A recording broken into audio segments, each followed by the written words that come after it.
Sur les traces d'Augustin Malraux.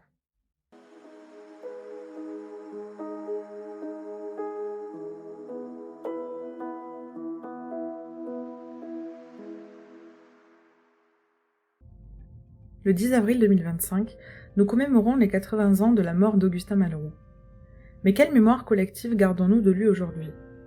Cet homme, instituteur, député et résistant, est-il encore présent dans notre mémoire collective ?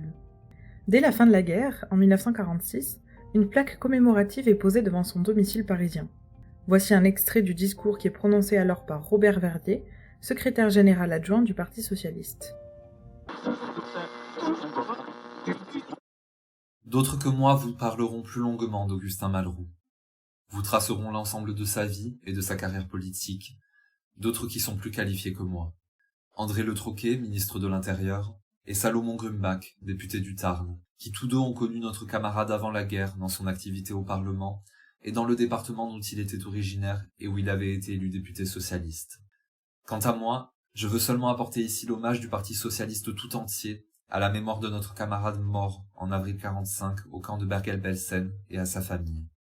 Je ne saurais mieux le faire qu'en évoquant certains souvenirs personnels qui demeurent et sont ineffaçables de ma mémoire, car prennent une netteté toute particulière aujourd'hui.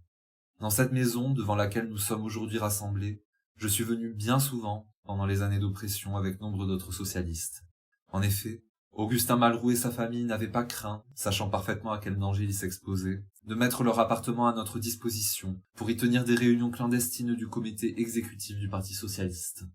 Au nom du Parti socialiste tout entier, je m'incline, avec douleur, devant la mémoire de notre camarade disparu, et j'adresse l'expression de notre gratitude à Madame Malraux et ses enfants. Je les prie d'être assurés que tous les socialistes savent que si aujourd'hui ils connaissent avec l'ensemble du peuple français un régime de liberté, ils le doivent à ceux qui, comme Augustin Malraux, ont spontanément et librement affronté les dangers de l'action clandestine. Dans le Tarn, sa terre natale, plusieurs rues portent aujourd'hui son nom, comme c'est le cas à Lavore, à Albi ou encore à Castres. À Albi, un monument lui est dédié. Il a été inauguré en 1948 en présence de Madame Auriol. À Carmaux, où il avait été joueur, le stade a été rebaptisé Stade Augustin Malraux.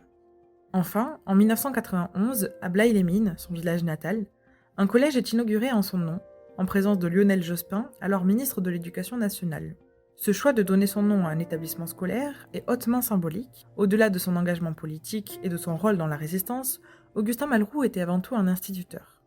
Sa mémoire est donc honorée dans le département du Tarn, à travers les plaques, les noms de rues, etc. Mais si la mémoire d'Augustin Malraux est présente dans l'espace public, qu'en est-il réellement dans les mémoires individuelles ? Nous sommes allés interroger des passants à Albi, devant son monument, en leur demandant s'ils connaissaient Augustin Malraux. Voici leur réponse. Oui, mais après, qui il est, qu'est-ce qu'il a fait dans sa vie ? Je connais le nom, mais je ne situe pas. Peut-être que c'est à cause d'une rue, mais non, je situe pas. Non, du tout. Non. Pas du tout. Pas du tout. Mais pourtant, je suis albigeoise. Ça me dit quelque Ça vous dit chose. donc Oui, j'ai déjà vu des noms de rues avec son nom, il me semble, même nom.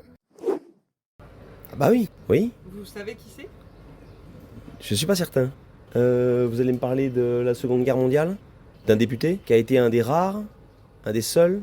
Un des seuls à s'opposer au gouvernement. Exactement. Finalement, on en parle assez peu. Et donc les figures qui disent non, alors on en a une ici, on en a même plusieurs, parce qu'on a Jaurès, et finalement on en parle assez peu et on les méconnaît complètement. Mais ces gens-là qui disent non, dont on fait parfois référence, ou oui, qu'on met sur des statuts, etc., en fait, parle peu du contenu, et surtout on ne s'appuie jamais sur eux. C'est ça qui est étonnant. Les réponses que nous avons obtenues lors du micro-trottoir à Albi montrent une réalité contrastée. Pour la plupart, le nom d'Augustin Malraux n'est pas inconnu, mais très peu connaissent son parcours et qui il était. À travers ce podcast, nous avons voulu redonner vie à son parcours en nous appuyant sur les archives et les témoignages qui permettent de mieux comprendre son engagement. Alors nous espérons que ce podcast vous aura permis d'en apprendre davantage sur Augustin Malraux. Vous retrouverez sur le site des archives départementales du Tarn diverses photos et documents qui y ont été conservés. Merci à Rémi Aubelbarré d'avoir prêté sa voix dans cet épisode, et merci également aux personnes qui ont accepté de répondre à mes questions lors du micro-trottoir.